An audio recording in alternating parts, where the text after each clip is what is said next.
Okay, we're going to start with Ben Ransom and then we'll go to Rory Dollard. So go ahead, Ben. Brilliant. Good morning, Joe. The tight turnaround, I guess, in these test matches is a bit of a challenge for you, in particular for the fast bowlers. Jimmy Anderson and Ollie Robinson obviously bowled a lot, didn't they, at the Oval? Do you know yet whether you're going to be able to call upon them here at Old Trafford? And what are the risks involved if you do play them again here?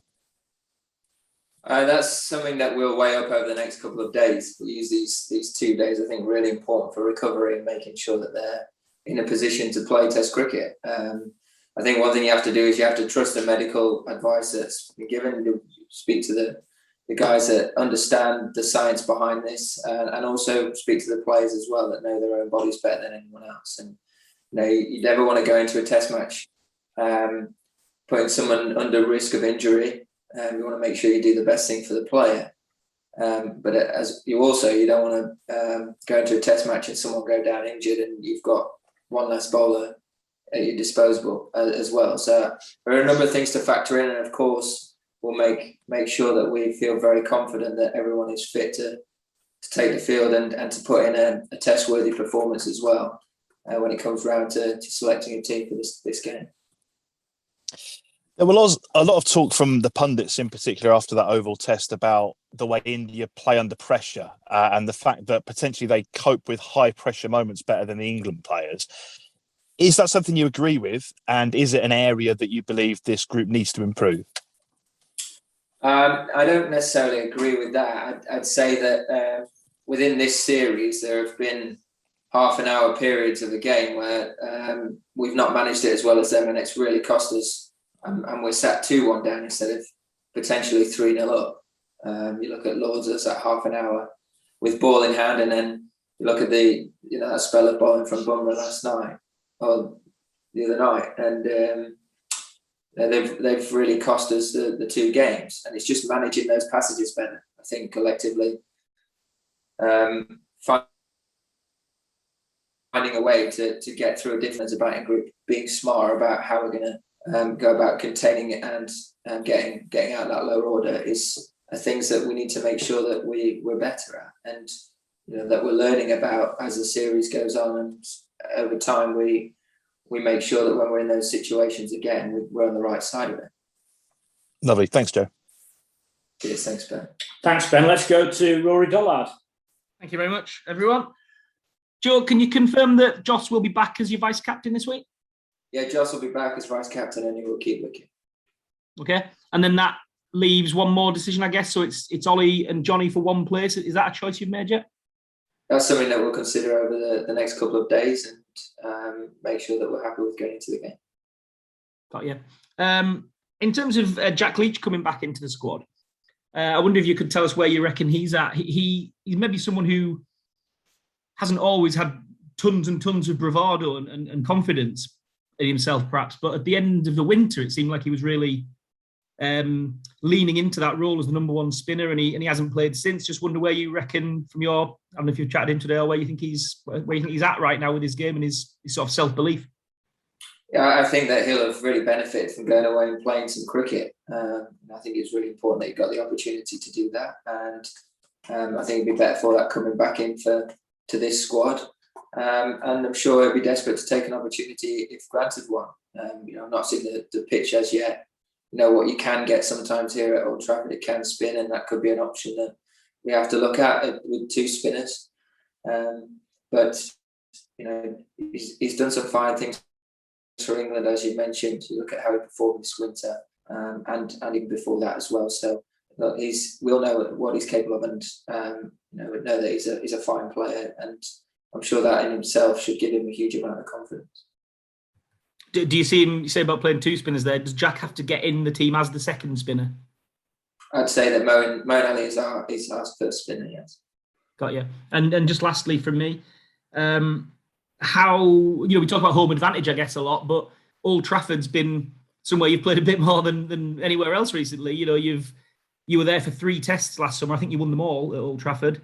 Somewhere really, really well. Is that a good place for you guys to be coming into a must-win match, really? Somewhere that you feel the conditions and the pitch and all the sort of 1%ers very well? I certainly got a lot of knowledge from playing there last year, and I think it's really important that we call upon all of that going into this game. But when it comes down to it, it's about, as I said, it's about playing what's right in front of you, playing the opposition extremely well for long periods of time. And when those crunch moments come, is grabbing the game as individuals, standing up, whether it's the two of you out there with bat in hand or when you're given the ball, is can you bust it open? Can you create those chances that can turn a tide? And can you make those substantial partnerships which put you in positions to win games? I know it's something I bang on about all the time. You're probably bored of me saying, but that's what it comes down to, really. We just have to be better at doing both of those things. And I think with ball in hand, we've been excellent. And we need to continue to keep doing that. It'd be one big push. And with bat in hand, we've got to keep striving to keep improving. Nice one. Thank you. Cheers, Rory. Let's go Dean Wilson, please. Yeah, hi Joe. You touched there on the batting and the need for improvement. I'm looking at the numbers. I know you've said there've been times when you've been bailed out by others, but at the moment, you've got a massive pale and are doing most of the bailing because you're the only one scoring hundreds. I think only yourself and Rory have got one in the last year. I mean, that's not the sort of form that a number one Test match side has in their batting lineup. How are you going to correct that? By the guys going out there and doing exactly what you just said about grabbing the game. You've got to take that upon yourself. That comes from within. That comes from the individual. Of course, it comes also from being part of a good partnership and having someone at the other end to work with. But ultimately, as a player, when you get in, you've got to get greedy. We've spoken about this a bit as a side now. Is can you be the one to go and make that big score and to really put us in a position of strength and be part of a really big partnership. Did you feel as though players are getting in? I mean, 20s, 30s, 40s, we've seen plenty of those, but not being, as you say, not being greedy enough. How do you change that mindset? You seem to have done it reasonably well, where a 50 is not enough, and you keep going. How can you help your teammates develop that mindset and be as greedy as you? I think just as having clarity in how you want to go and play, having a real clear understanding of the game. As you mentioned, Dean, it's not something that I've always got right. It's been long periods of my career where I was very guilty of getting in and getting out, and it might happen again in the future, but I really hope it doesn't. I think what I have managed to do well so far this year is I know how I want to score my runs. I know where my big strengths are, and I just back them completely. Trusted my decision making under pressure, not doubted it, and then when I have got in, I felt like I've had that mindset of it's going to take something very special to get me out, and hopefully that can be infectious and feed through the rest of the batting group.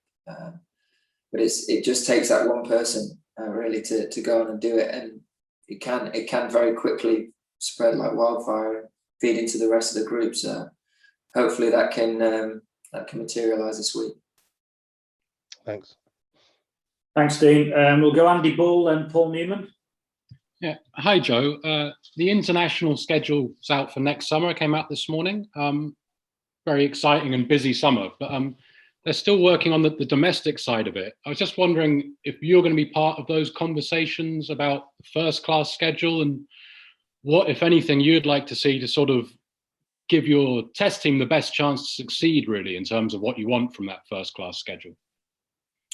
I don't think I'd be privy to those conversations, but it would be nice to see it be seriously considered as a priority within that scheduling. I think look at how this summer's gone and how we've been hampered, whether it be through injuries or when the games in terms of our preparation for these games, we've been slightly hampered as a side. We've been told that Test cricket is a priority in this country, and I think that should feed into the county game as well and what happens below. So hopefully that is paramount, and that is something that's seriously considered for next year, along with some other very important pieces in the domestic structure. but ultimately it comes down to playing on good wickets. You know, that's part of the challenge is making sure that it doesn't really matter what time of year you play. It's making sure that wickets are of a standard that can produce good cricket. And you look at this last Test match. I think brilliant example. You've got seam and swing in the first innings. It got very good for batting and throughout the middle phase of the game, and then reverse swing and spin came into it later on. I mean, it had a bit of everything for everyone. That's the sort of thing that we should be mirroring in county cricket. So guys have to deal with all aspects of the game, and whether that be the moving ball as a batter early on, reverse swing later in the game, and spin out the footholds, but also as a bowling group as well, being able to deliver when conditions are in your favour, but also when it gets flat, what can you do? What can you turn to? What other strings to your bow have you got? And the more that the guys can experience that before they come into Test cricket, the better equipped they'll be to manage the challenges that it presents. So it'd be really nice to see that be created in the county schedule, hopefully sooner rather than later. Thanks. Thanks, Andy. Let's go Paul and then George. Hi, Joe. Could you tell us the thinking behind Joss coming straight back in, please? Yeah, he's the vice captain of this team. He's a senior player and he's integral to what we're about. So I know his output in terms of runs this series hasn't been as high as he would have liked and as we would like, but we know what a great player he is and how important he can be to turning a Test match. So that's the reason behind that. Do you think there's any element of it being harsh on Johnny just to have the gloves for one game? I think Johnny knew exactly what the scenario was when given that opportunity to keep wicket last week. But it's whenever there's change within Test cricket, whether you're left out or whether you're moved around, it's part and parcel of playing at the highest level. Sometimes you have to deal with some hardship and things that you don't always agree with. I don't necessarily think that will be the case with Johnny. I think he's a big part of what we've been about as a squad for a long time now, and he will understand it. As I say, Joss is the vice captain of this team. He'll come back in, and I expect him to perform. Thank you. We'll go to George DeBell and then John Etheridge. Morning, Joe. The slip catching has been a fairly consistent problem for a couple of years. Bearing in mind that all the data, we're told, goes into selection these days, is there scope for looking at people who are specialists in that area, particularly at second split, before selecting squads? Because you've got people trying to do the job, well, like Rory Burns, who have never done it previously at present. Look, I think it's an area that we are constantly trying to find improvement in, and it has been frustrating. The one thing, if you want to highlight one of the chances that Roy went for in the last game, is one that a lot of players wouldn't have even been able to go for. The fact that he threw himself out there and got a hand on it was, it would have been a bit of a specky, if you ask me. That being said, that doesn't cover up the fact that this summer we've been poor in that area, and we do play in England where we create more chances in that area than anywhere else in the world. We're aware of that, and more than anything, is you can look at specialising in certain areas of it or whatever, but ultimately it's about staying relaxed and calm and being able to put that behind you and dealing with that.